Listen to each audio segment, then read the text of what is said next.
दोस्तों इंतज़ार ख़त्म हो चुका है। ITR 2 और ITR 3 की यूटिलिटी आ गई है। अब आप ये रिटर्न भी फाइल कर पाएंगे। इसके बारे में इस वीडियो में डिटेल में डिस्कशन करेंगे।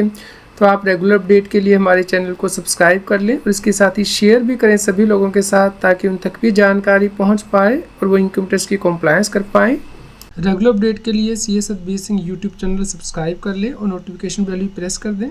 तो इनकम टैक्स रिटर्न को ऑनलाइन फाइल करने के लिए आपको ई फाइल में जाना होता है। इनकम टैक्स रिटर्न में जाके यहाँ पे आपको फाइल इनकम टैक्स रिटर्न पे क्लिक करना होता है। दोस्तों यहाँ पे आप असेसमेंट ईयर चूज़ करेंगे 25-26। यदि आप ऑनलाइन प्रिपेयर करना चाहते हो तो यहाँ पे ऑनलाइन पे क्लिक करेंगे ITR को, तो यहाँ कंटिन्यू करेंगे। तो दोस्तों यहाँ पे स्टार्ट न्यू फाइल पे क्लिक करते हैं। यहाँ पे आप इंडिविजुअल HF या अदर कैटेगरी चूज़ करेंगे जो आपको एप्लीकेबल है। कंटिन्यू पे प्रेस करेंगे। दोस्तों उसके बाद आप यहाँ पे ITR फॉर्म चूज़ कर पाएंगे। दोस्तों अभी ITR 1 और ITR 4 ऑनलाइन प्रिपेयर करके आप फाइल कर सकते हैं, लेकिन दोस्तों ITR 2 और ITR 3 की ऑफलाइन यूटिलिटी उपलब्ध करा दी गई है। तो इन ITR को ऑफलाइन फाइल करने के लिए आपको फाइल इनकम टैक्स रिटर्न पे यहाँ पे जाना है। यहाँ पे ऑफलाइन पे प्रेस करना है असेसमेंट ईयर चूज़ करने के बाद। उसके बाद दोस्तों आप यहाँ पे 139 सबसेक्शन 1 चूज़ करेंगे ओरिजिनल रिटर्न, और यहाँ पे यदि आप टैक्स ऑडिट के लिए लायबल हैं तो येस चूज़ करेंगे, अदरवाइज नो चूज़ करेंगे। तो यहाँ पे देखिए दोस्तों ITR 2 और ITR 3 भी अब फाइलिंग के लिए इनेबल कर दी गई है। तो यहाँ पे मान लीजिए आप ITR 2 फाइल करना चाहते हैं तो कंटिन्यू बटन में प्रेस करना है। उसके बाद दोस्तों आपको यहाँ पे यूटिलिटी से प्रिपेयर की हुई JSON फाइल अपलोड करनी है। तो चलिए समझते हैं कि आपको यूटिलिटी से ये फाइल कैसे डाउनलोड करनी है और प्रिपेयर करनी है। तो दोस्तों यहाँ पे यूटिलिटी का लिंक भी दिया गया है, अदरवाइज़ आप बिना लॉगिन किए हुए भी यूटिलिटी को डाउनलोड कर सकते हैं। दोस्तों यूटिलिटी को डाउनलोड करने के लिए आपको डाउनलोड सेक्शन में जाना है। उसके बाद आप यहाँ पे देखेंगे असेसमेंट ईयर 25-26। दोस्तों आप यहाँ पे यूटिलिटी देख पाएंगे, लेकिन ये यूटिलिटी जो है अभी ITR 1 और ITR 4 के लिए उपलब्ध कराई गई है। तो उसके अलावा एक्सेल यूटिलिटी अगर आपको चाहिए तो उसके लिए आपको यहाँ पे ITR 2 पे प्रेस करना है। यहाँ पे देखिए एक्सेल बेस्ड यूटिलिटी उपलब्ध कराई गई है।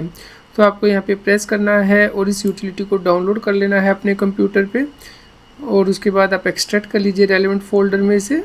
तो जब आप एक्सट्रैक्ट करके एक्सेल शीट को ओपन करेंगे तो सबसे पहले आपको यहाँ पे मैक्रो जो इनेबल करने होते हैं, तो यहाँ पे इनेबल कंटेंट पे प्रेस करना है, जिसके बाद के इस फाइल में जो मैक्रोज हैं वो इनेबल हो जाते हैं ताकि आप उसके आगे की वर्किंग कर पाएँ।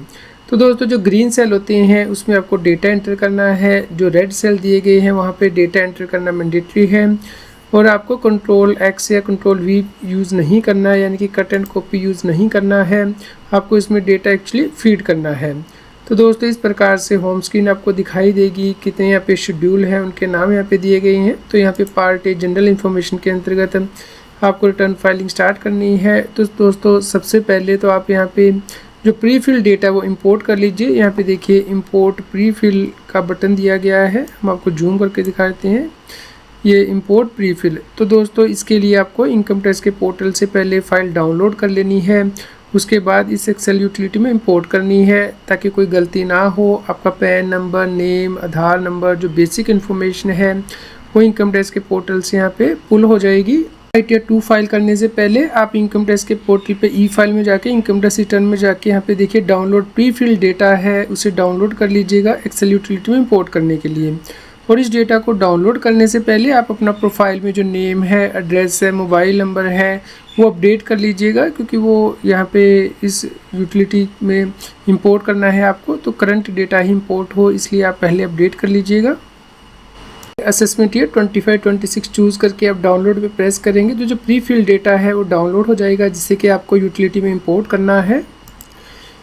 उसके बाद आप यूटिलिटी में जाएंगे, यहाँ पे देखिए इंपोर्ट प्री फिल का टैब दिया गया है, तो इसे प्रेस करके आप इंपोर्ट करेंगे। दोस्तों उसके बाद इस प्रकार से स्क्रीन आपके सामने ओपन होगी। पार्ट 1 यानी कि जनरल इन्फॉर्मेशन की सब डेटा इंपोर्ट हो जाने के बाद तो यहाँ पे यदि आप पुरानी स्कीम लेना चाहते हैं तो यहाँ पे आपको येस करना होगा, अदरवाइज बाय डिफ़ॉल्ट आपको नई स्कीम ही मिलेगी, यहाँ पे नो होगा। इसके अलावा दोस्तों जो रेलेवेंट इन्फॉर्मेशन है वो आपको यहाँ पे सिलेक्ट करनी है, जैसे कि यदि आपने डिपॉजिट 1 करोड़ से ज़्यादा किए हैं करंट अकाउंट में, या फिर आपका एक्सपेंडिचर इनकर किया है 2 लाख से ज़्यादा फॉरेन ट्रैवल पे अपने लिए किसी और व्यक्ति के लिए, तो अकॉर्डिंगली यहाँ पे जो क्वेश्चन दिए गए हैं वो फिल करने ज़रूरी हैं। दोस्तों यहाँ पे आपका आधार नंबर और जो बेसिक डिटेल है वो ऑटोमेटिकली आ जाएगी। उसके बाद जो नेक्स्ट टैब है वो आप प्रेस करते हैं, जो कि शेड्यूल एस, यानी कि जो आपको सैलरी से इनकम हुई है वो डेटा ऑटोमेटिकली आ जाएगा, इनकम टैक्स के पोर्टल से यहाँ पे फैच कर लिया जाएगा। और अकॉर्डिंगली अगर आप कोई अमेंडमेंट करना चाहते हैं, इसमें कोई इन्फॉर्मेशन आ रही है, जैसे कि आप ओल्ड स्कीम में कोई एग्जम्पशन लेना चाहते हैं तो यहाँ पे ले सकते हैं। उसके बाद दोस्तों आपकी इनकम अंडर द सैलरी आ जाएगी। यहाँ पे हमने न्यू स्कीम चूज़ की है तो उसके अकॉर्डिंग हमारी सैलरी इनकम कैलकुलेट हो गई है। सेकंड शेड्यूल है हाउस प्रॉपर्टी का। यदि आपकी रेंटल इनकम है एक से ज़्यादा प्रॉपर्टी पे तो आप यहाँ पे उसकी डिटेल फिल करेंगे, जो रेंट रिसीव हुआ है, या फिर यदि अपना होम लोन लिया हुआ है उसका इंटरेस्ट है, तो सभी फिगर आपको फीड करनी है। यदि आपने लोन लिया हुआ है तो अब ये डिटेल देनी ज़रूरी है, किस बैंक से आपने लोन लिया है, अकाउंट नंबर क्या है, date of sanction of loan क्या है, total amount of loan, outstanding amount and interest on borrowed capital. दोस्तों से अगला शेड्यूल है कैपिटल गेन का। तो यहाँ पे दोस्तों आपको ध्यान रखना है कि यदि आपने 23 जुलाई से पहले ट्रांसफ़र किए हैं शेयर, म्यूचुअल फंड या प्रॉपर्टी तो उसके लिए ट्रीटमेंट अलग करना है। 23 जुलाई के बाद यदि ट्रांसफ़र किए हैं तो उसका ट्रीटमेंट अलग करना है। तो अकॉर्डिंगली आपको शेड्यूल फिल करना है। दोस्तों यदि आपको long term capital gain share या म्यूचुअल फंड को सेल करने पे, तो उस केस में यदि आपने 31 जनवरी 2018 से पहले वो एक्वायर किए थे तो उसकी डिटेल आपको अलग से देनी है। 31 जनवरी 2018 के बाद एक्वायर किए थे उसकी डिटेल अलग से देनी है, क्योंकि 31 जनवरी 2018 के बाद यदि आपने एक्वायर करके सेल किए हैं तो कंसोलिडेटेड आप एंट्री कर सकते हैं, अदरवाइज़ आपको ISIN कोड वाइज एंट्री करनी होती है। दोस्तों इसके बाद अगला शेड्यूल 115 AD का है, जो कि नॉन रेजिडेंट के लिए है, तो अगर आप के लिए एप्लीकेबल है तो आप फिल कर सकते हैं। अगला शेड्यूल है VDA का, यानी कि वर्चुअल डिजिटल एसेट का। यदि आपने क्रिप्टो करेंसी सेल की है तो आपको बताना है कब आपने एक्वायर की थी, कब ट्रांसफ़र की है, किस हेड के अंतर्गत आप इसे रिपोर्ट कर रहे हैं, या कैपिटल गेन के अंतर्गत ही आपको रिपोर्ट करना है। तो दोस्तों यहाँ पे आपको हर जो प्रॉफिट आएगा उसके ऊपर तो टैक्स आ जाएगा, लेकिन जो लॉस है उसे इग्नोर कर दिया जाता है। तो आप यहाँ पे देख सकते हैं अगर आपको लॉस है तो नील एंटर करना है। दोस्तों OS का मतलब है अदर सोर्सेज, तो जो भी इनकम टैक्स के पास डिटेल है वो यहाँ आ गई है। जैसे कि आपको सेम बैंक से इंटरेस्ट मिला है या FD से, पोस्ट ऑफिस से, तो आप इसे चेक कर लीजिएगा, आप इसे अमेंड भी कर सकते हैं। तो ये शेड्यूल फिल करने के बाद अगला है सेट ऑफ का लॉस। अगला शेड्यूल है सेट ऑफ ऑफ लॉसेज, यानी कि जो भी आपकी इनकम आ रही है करंट ईयर के लॉस हैं ब्राउडफोर्ड के, वो सेटअप होने के बाद जो इनकम बच गई है वो यहाँ पे शेड्यूल में आती है। उससे अगला कैरी फॉर्ड ऑफ लॉस, तो आपके जो लॉस हैं वो पिछले सालों की ब्राउडफोर्ड हैं, तो अगर सेटअप हो जाती हैं तो यहाँ डिटेल आएगी, अदरवाइज़ नेक्स्ट ईयर के लिए कैरी फॉर्ड कर दिए जाएंगे। अगर आप पुरानी रजीम लेते हैं तो ये जो शेड्यूल है 80E टेक्सट्रा के जो डिडक्शंस है वो आप क्लेम करेंगे। इसी प्रकार 6A के अंतर्गत जो डिडक्शन है, जैसे कि इंश्योरेंस की या मेडिक्लेम की या कोई और डिडक्शन, तो आप 6A की टैब के अंतर्गत क्लेम करेंगे। उसके बाद दोस्तों है स्पेशल रेट इनकम का शेड्यूल। यदि जैसे कि कोई हस्बैंड अपनी वाइफ के नाम से FD कराता है, इंटरेस्ट इनकम आती है तो उसे ही रिपोर्ट करनी है अगर बिना कंसीडरेशन के अमाउंट ट्रांसफ़र किया गया है।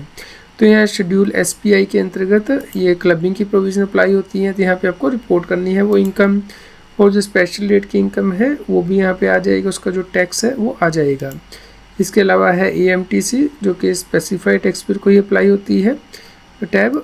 और अगर आपकी एग्जम्प्ट इनकम है तो EI के अंतर्गत आपको रिपोर्ट करनी है, जैसे कि एग्रीकल्चर इनकम एग्जम्प्ट है या कोई और इनकम एग्जम्प्ट है, तो एग्जम्प्ट इनकम के शेड्यूल के अंदर रिपोर्ट करेंगे।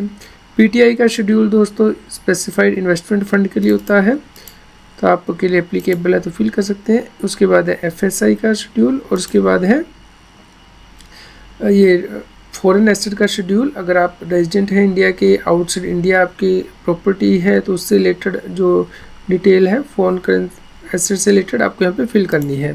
शेड्यूल FA पोर्टगेज सिविल कोड से रिलेटेड होता है।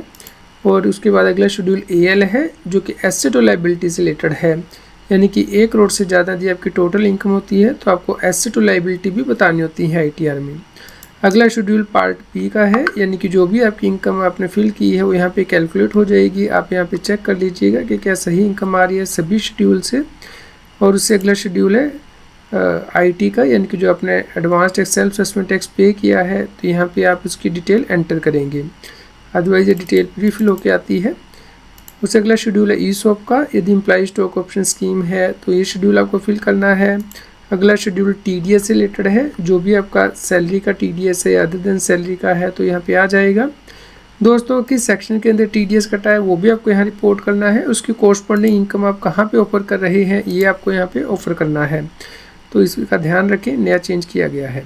सबसे लास्ट में वेरिफिकेशन टैब है, तो जब आप सभी डिटेल फिल कर लेंगे तो यहाँ पे वैलिडेट पे प्रेस करना है।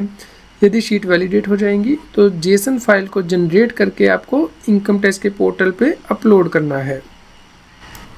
उम्मीद करते हैं दोस्तों आपके लिए न्यूज़ यूज़फुल रही होगी। यदि आपका कोई भी क्वेश्चन हो तो आप हमें कमेंट करके बता सकते हैं। रेगुलर अपडेट के लिए आप हमारे व्हाट्सएप चैनल को भी सब्सक्राइब कर लें। QR कोड स्क्रीन पे भी दिया गया है, लिंक कमेंट में पिन किया गया है, ताकि आपको रेगुलर अपडेट आपके मोबाइल पे ही मिलते रहें। कृपया लाइक करें और शेयर करें। इनकम टैक्स की और अधिक जानकारी के लिए आप CS एडवाइसिंग यूट्यूब चैनल पे जाके प्लेलिस्ट में जाके टॉपिक वाइज प्लेलिस्ट देख सकते हैं कि इनकम टैक्स में कौन से नए बदलाव हो रहे हैं, जैसे कि इनकम टैक्स अपडेट के अंतर्गत या फिर डायरेक्ट टैक्स कोड के अंतर्गत। रेगुलर टैक्स अपडेट के लिए इस चैनल को सब्सक्राइब करें। आप हमें टेलीग्राम ऐप CS एडवाइसिंग टैक्सिल पे ज्वाइन कर सकते हैं, ताकि आप GST और इनकम टैक्स के रेगुलर अपडेट अपने मोबाइल पर ही प्राप्त कर सकें।